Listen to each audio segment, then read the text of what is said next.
Le point bourse vous est présenté par Bourse Direct.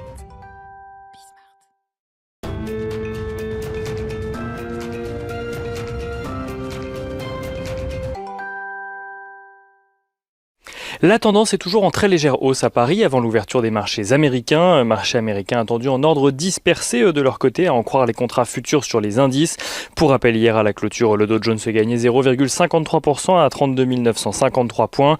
Le S&P 500 gagnait lui 0,65% à 3 968 points, tandis que le Nasdaq Composite gagnait un peu plus de 1%, 1,05% à 13 459 points.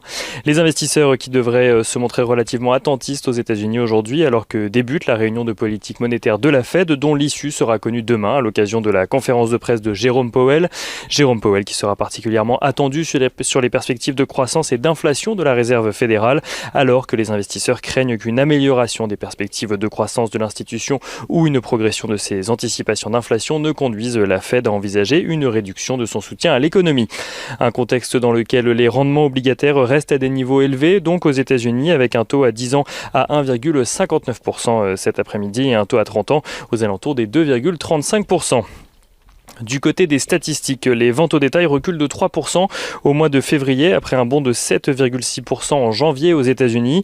Le consensus de marché s'attendait à un repli mais bien inférieur à celui-ci.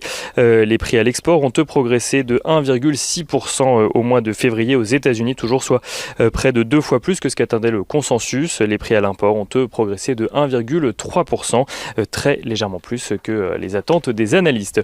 Du côté des valeurs, à présent, les nouvelles sont assez peu nombreuses. Aujourd'hui, outre-Atlantique, on notera simplement que AbbVie pourrait céder son portefeuille de médicaments destinés aux femmes pour 5 milliards de dollars.